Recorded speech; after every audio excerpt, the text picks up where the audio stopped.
1955, 1956, 1955, 56,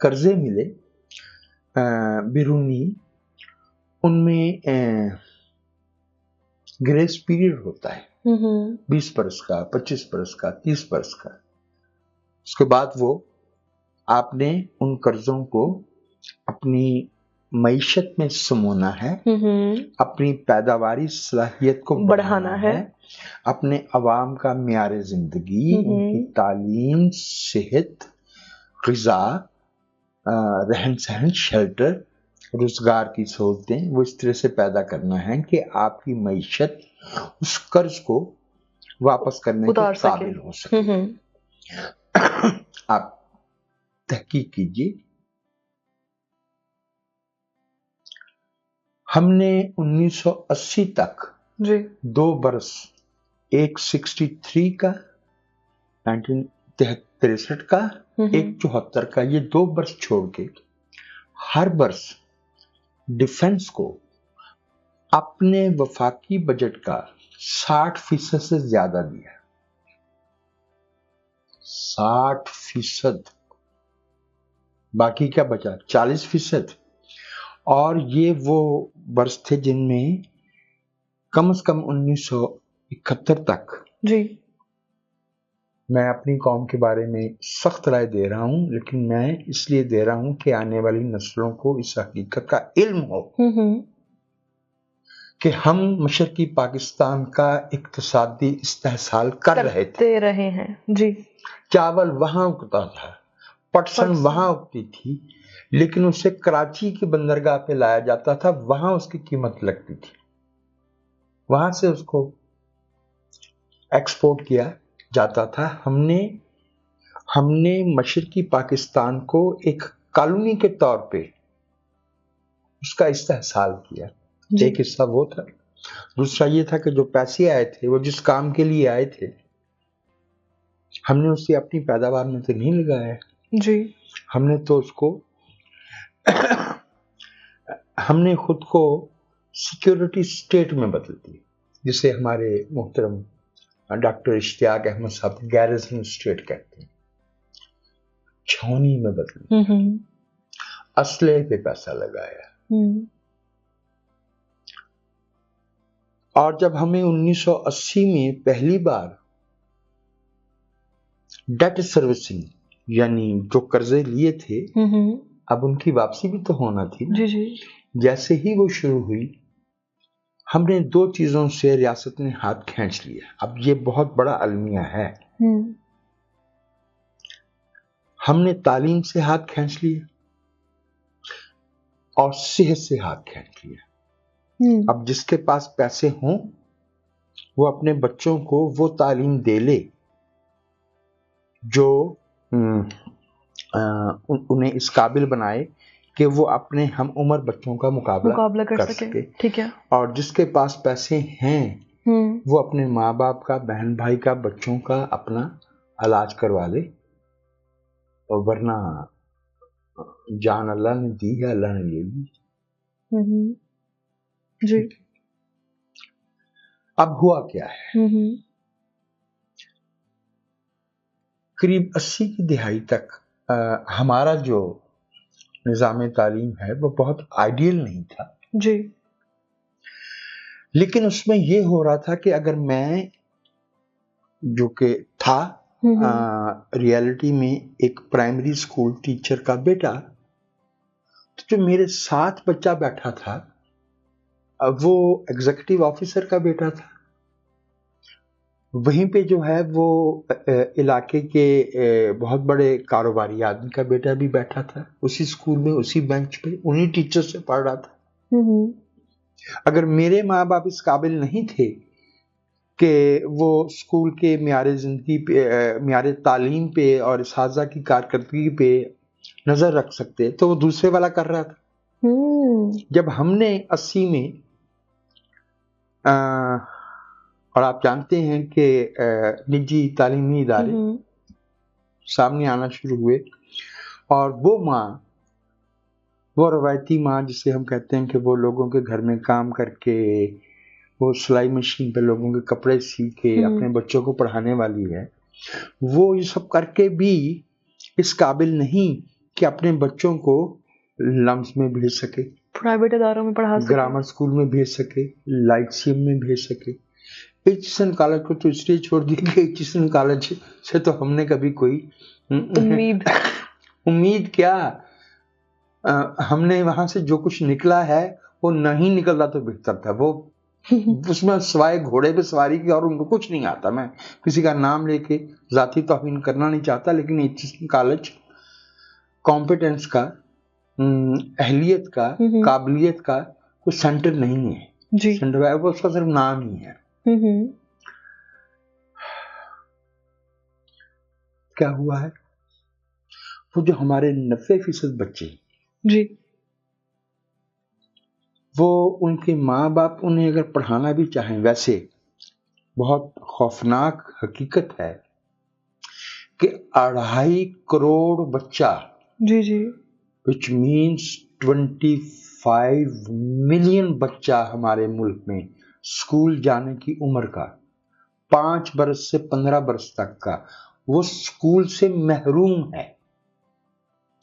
اور اس سے آگے جس کو اسکول میسر ہے, اس اسکول میں نہ واش روم ہے, نہ چار دیواری ہے, نہ ایسا استاد موجود ہے جو بچوں کو تعلیم دینے کی اہلیت رکھتا ہو. اور اس سے اگلی بات یہ ہے کہ ہم نے نصاب تعلیم سرکاری اور ریاستی ضروریات کے تحت ایسا کر دیا ہے کہ وہ بچوں میں تنقیدی شعور پیدا نہیں ہونے دیتا. جو بچہ ہمارے پاس 15 سے 20 برس کا آتا ہے, وہ اپنے ہی ملک میں اجنبی ہے, اور اس کے ہمسائے نے جو 15,000, 20,000, 1 لاکھ روپے کی ماہانہ فیس اسکول کی دے سکتا ہے, اس کا بچہ جو ہے وہ جو یہ کر سکتا ہے, وہ پھر اپنے بچے کو پڑھنے کے لیے بیرون ملک بھی بھیج سکتا ہے. کوئی خاص سٹیج کے بعد اس کو باہر بھیج دیتا ہے. جی پھر وہ بچہ جو ہے, وہ جس نے 5 برس 7 برس بیرون ملک تعلیم پا لی, بیچلرز وہاں کیا, ماسٹرز کیا, ڈاکٹر بھی کی بہت سونی, وہ پاکستان کیا کرنے آئے گا؟ وہ ایک بہت معروف مصرع ہے ہماری شاعرہ کا, بجرے دریا پار خزانے اپنے ڈھولے جاتے. بجرا کسے کہتے ہیں؟ بڑے سائز کے بحری جہاز کو, کہ ہمارے خزانہ, یہی بچے خزانہ لے کے دریا پار. ہمارے پاس کیا بچا؟ تو بھائی تجمل حسین نے جو سوال کیا ہے, اس کا جواب یہ ہے کہ ایک ایسے ملک میں جہاں ریاست تمام شہریوں کو ایک جیسے مواقع میسر نہیں کرتی, وہاں میرٹ کا اصول قائم نہیں ہو سکتا. ایک منٹ ایک آخری جملہ I'm sorry, اب ایک جیسا مواقع دینے کا مطلب یہ نہیں ہے کہ اوپر والوں کو کھینچ کے نیچے لے آؤ. بالکل, یہ جو سنگل نیشنل کریکلم والی بات تھی, یہ وہاں یہ بھی کلیئر ہو رہی ہے. بالکل بالکل بالکل. ارے بھائی, نیچے کو اوپر لے کے والا ہے اس کو اوپر لے کے آؤ. ایگزیکٹلی. جو ماں باپ اس کے پاس اتنے وسائل موجود ہیں کہ وہ اپنے بچوں کو کوالٹی ایجوکیشن دے سکتے ہیں, معیاری تعلیم دے سکتے ہیں, وہ تو دیں, لیکن ریاست باقی کو تو محروم نہ کرے, ان کو دلوائیں. پھر ہم کہیں کہ ہاں بھائی یہ بچہ یا بچی یہ میرٹ پہ آتے ہیں اور ان کو موقع نہیں دیا گیا, تو یہ ناانصافی ہے. جو اس وقت کی کنڈیشنز ہیں, ان میں میرٹ کا اصول کیسے چلے گا؟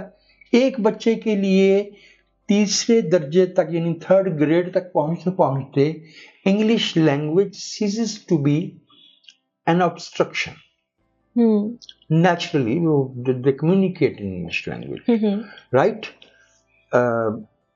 میں اپنی بچی کے جب حالانکہ بہت چھوٹی تھی 5-6 برس کی, اس کے کئی جملوں پہ مجھے غور کرنا پڑتا تھا کہ یہ کیا کہہ رہی ہے.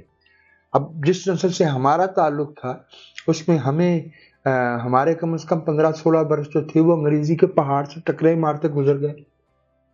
تو اگر آپ لینگویج کی obstruction میں پھنسے رہیں گے تو آپ علم کب حاصل کریں گے؟ آپ کسی شعبے میں اسپیشلائزڈ مہارت کیسے پیدا کریں گے؟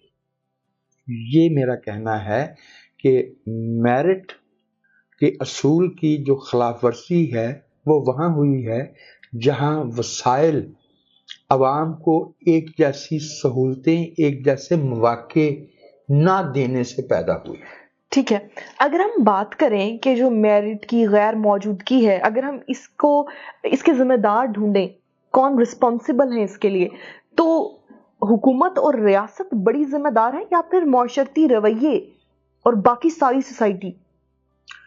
کون کتنا بڑا اسٹیک ہولڈر؟ بنیادی ذمہ داری تو ریاست کی بنتی ہے، ٹھیک ہے نا؟ ٹھیک ہے، ریاست ٹیکس لے، اور ریاست کا یہ کوئی بہانہ نہیں ہے کہ لوگ ٹیکس نہیں دیتے۔ جب ہم لوگوں پہ انڈائریکٹ ٹیکس لگاتے ہیں، یعنی میاں منشا صاحب بھی اتنے ہی پیسے اور میں بھی اتنے ہی پیسے دوں ماچس کی ڈبیا پہ اور دودھ کے پیکٹ پہ اور سبزی پہ اور نہیں، ڈائریکٹ ٹیکسز، جس کے پاس زیادہ پیسے ہیں وہ زیادہ ٹیکس دے، جس کے پاس کم وسائل ہیں وہ کم۔ ایک تو یہ معاملہ ہو گیا۔ جو دوسرا بہت اہم مسئلہ ہے اس میں میں معاشرے کو بھی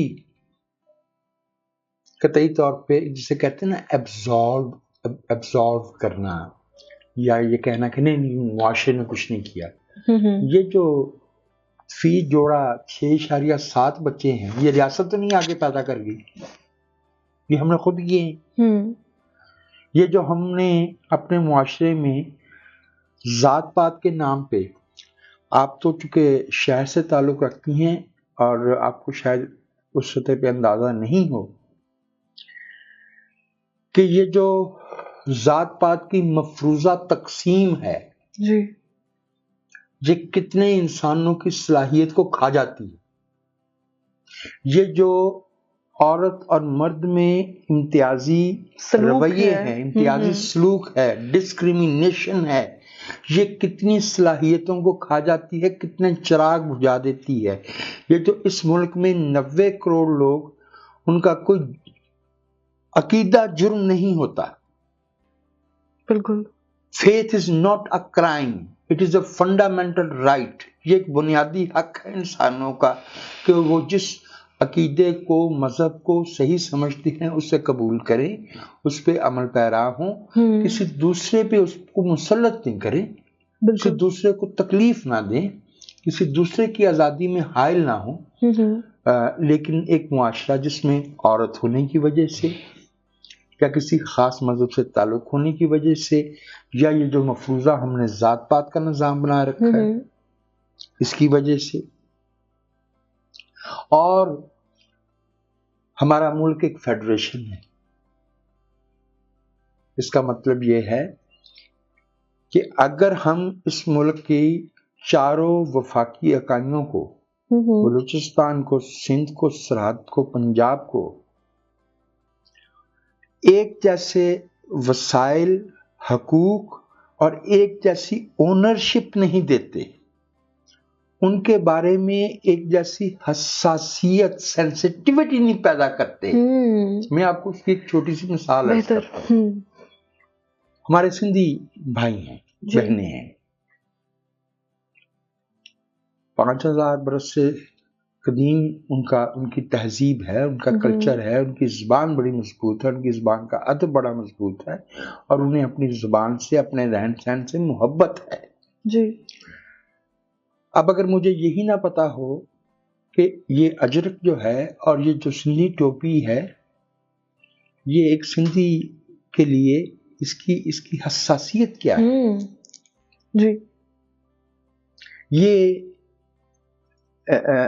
دمبے کے گوشت اور موٹے والی چپاتی کی کیا فلورا اور فونا ہے، کیا وہ جو ہوتی ہے نا ٹپوگرافی، زمینی صورتحال، وہ کس طرح اثر انداز ہوتی ہے، اور میں کون ہوتا ہوں پختون بہن بھائیوں کے کھانے پینے پہ اور لباس پہ کے بارے میں غیر حساسیت پیدا کرنے والا. یہ بھی رکاوٹ ہے. دیکھیے ایک جملے میں آپ سے عرض کروں کہ وہ معاشرہ برا معاشرہ ہے جو اپنے کسی شہری کو ہر روز بار بار یہ یاد دلاتا ہے کہ وہ کیا پیدا ہوا تھا، عورت یا مرد، کرسچین یا مسلم یا ہندو، سندھی یا پنجابی یا بلوچی یا پختون. وہ معاشرہ برا معاشرہ ہے جو بار بار ہمیں ایسی شناخت یاد دلاتا ہے جو ہمارا شعوری فیصلہ ہی نہیں ہے. جی تو میں دوبارہ عرض کرتا ہوں کہ اس میں معاشرہ بھی ذمہ دار ہے. زیادہ وسائل کی فراہمی اور قوانین اور پالیسیوں کو نافذ کرنا، انیکٹ کرنا، یہ ریاست کی ذمہ داری ہے.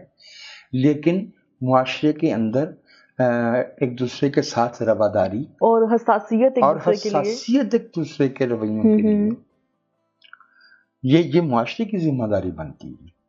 اس کے بغیر میرٹ نہیں بن سکتا. مجھے کبھی نہیں بھولتا کہ مجھے ایک نوجوان جس سے کوئی جرم مرتکب ہو گیا تھا، اس نے اپنے کنفیشنل سٹیٹمنٹ میں کہا تھا کہ جناب آپ پیدا ہوں، اس نے جگہ کا نام لیا تھا، میں اس ضلع کا نام نہیں لیتا تاکہ وہ پروفائلنگ نہ ہو جائے. آپ پیدا ہوں وہاں اور آپ کو بچپن سے سننے میں ملے کہ یہ میراثی ہے، یہ میراثی ہے، یہ میراثی ہے. جیسے کہ آپ کو پتہ نہیں ہے کہ اس سے انسان کے دل و دماغ پہ کیا اثرات مرتب ہوتے ہیں. ریاست کی ذمہ داری زیادہ ہے لیکن آپ معاشرے کو بریء ذمہ قرار نہیں دے سکتے. بالکل. اگر پاکستان میں ہم نے میریٹوکریسی جو ہے اس کے نظام کو قائم کرنا ہے تو ابھی آپ نے جو بتائے ہیں ہمیں کہ یہ آپ کریں، ایسے کریں، ایسے کریں، اس کے علاوہ اگر ہم اس کو سم اپ کرنا چاہیں تو ہم کیسے کریں گے؟ کون سے ایکشنز ہمیں لینے پڑیں گے تو یہ ممکن ہو پائے گا؟ ہمیں اپنے ملک کے عوام کے معیار زندگی کو پہلی اور آخری ترجیح قرار دینا چاہیے. جی. ہمارا کوئی جھگڑا نہیں ہونا چاہیے کسی دوسرے ملک کے ساتھ. ہمیں صرف اپنے ملک کے لوگوں کا مفاد دیکھنا چاہیے اور ہمیں اپنے معاشرے سے میں جو ہم نے ناجائز اختیار which is authority بانٹا ہوا ہے، رسوخ which is accessibility، ٹھیک ہے، اور مونوپلی which is اجارہ، یہ جو ہم نے اس کے جزیرے آئی لینڈ قائم کر رکھے ہیں انہیں ختم کرنا چاہیے. آپ پریویلیج کے مراعات کے جزیرے قائم کر کے میرٹ پہ مبنی معاشرہ قائم نہیں کر سکتے. بہتر. جی، آج کے ایپیسوڈ سے اتنا ہی. اپنا خیال رکھیں.